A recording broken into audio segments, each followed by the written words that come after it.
आदरणीय सभापति जी, मैं माननीय सांसदों का भी इस बात के लिए आज एक बार आभार व्यक्त करना चाहता हूं कि उस कालखंड में देश की आवश्यकताओं को देखते हुए सांसद निधि छोड़ने का प्रस्ताव माननीय सांसदों के सामने रखा और एक पल के विलंब के बिना सभी माननीय सांसदों ने सांसद निधि से मुक्त।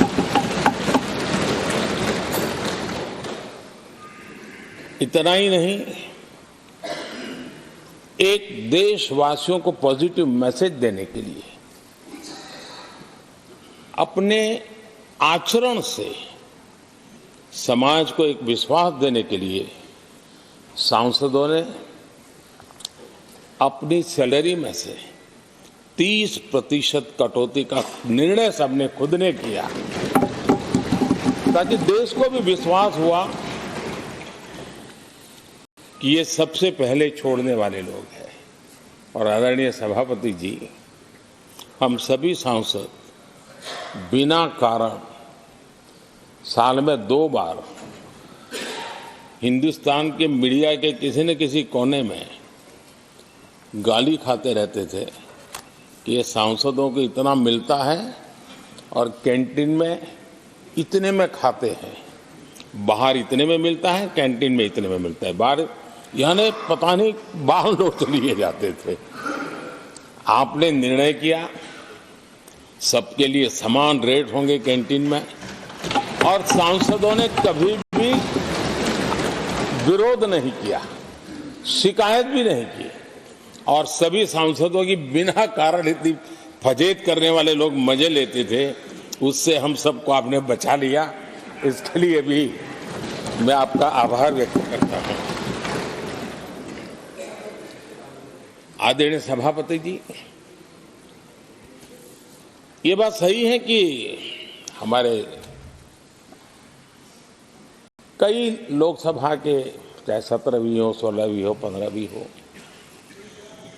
संसद का नया भवन होना चाहिए, इसकी चर्चा सबने की, सामूहिक रूप से की, एक स्वर से की, लेकिन निर्णय नहीं होता था।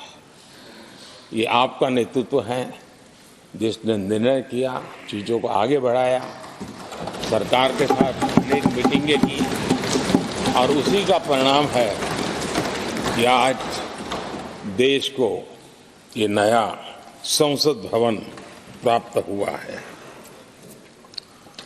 आदरणीय सभापति जी, एक संसद के नए भवन में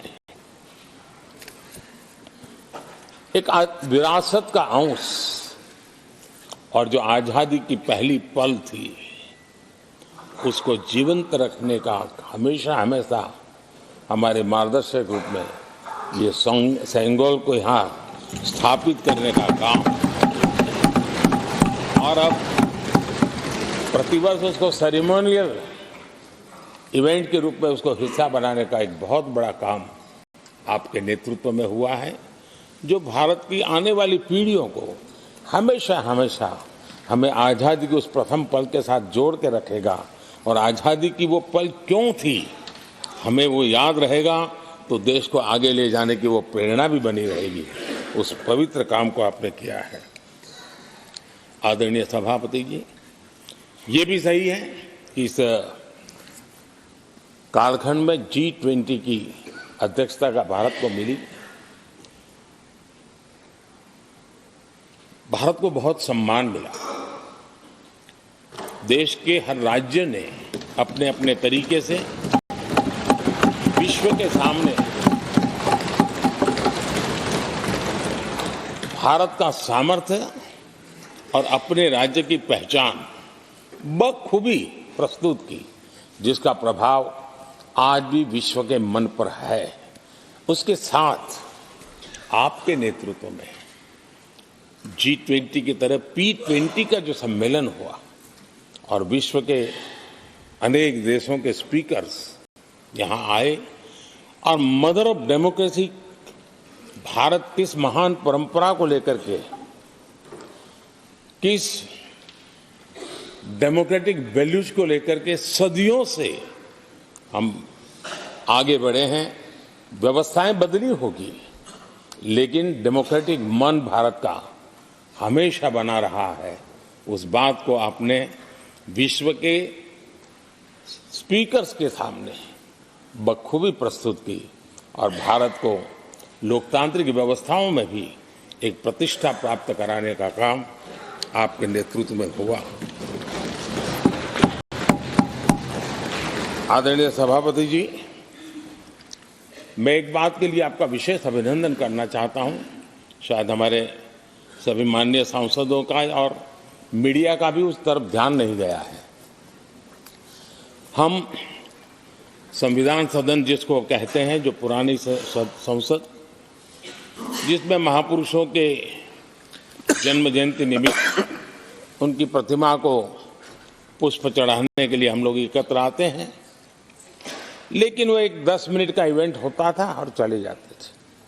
आपने देश भर में इन महापुरुषों के लिए वक्तृत्व स्पर्धा, निबंध स्पर्धा का एक अभियान चलाया।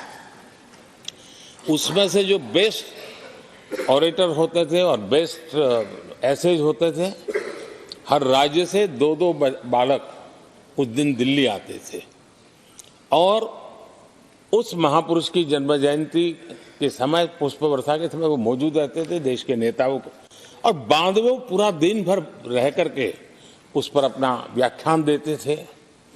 वे दिल्ली के अन्य स्थान पर जाते थे, वो सांसद की गतिविधियों को समझते थे।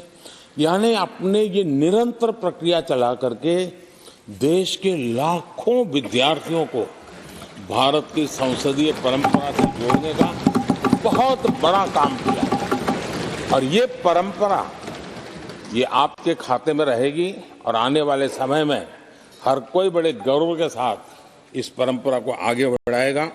मैं इसके लिए भी आपका अभिनंदन करता हूं। आदरणीय अध्यक्ष जी, संसद की लाइब्रेरी जिसको उपयोग करना चाहिए वो कितना कर पाते थे वो तो मैं नहीं कह सकता हूं, लेकिन आपने उसके दरवाजे सामान्य व्यक्ति के लिए खोल दिए। ज्ञान का एक खजाना, परंपराओं की विरासत, उसको आपने जन सामान्य के लिए खोल करके बहुत बड़ी सेवा की है। मैं इसके लिए भी आपका हृदय से अभिनंदन करता हूं।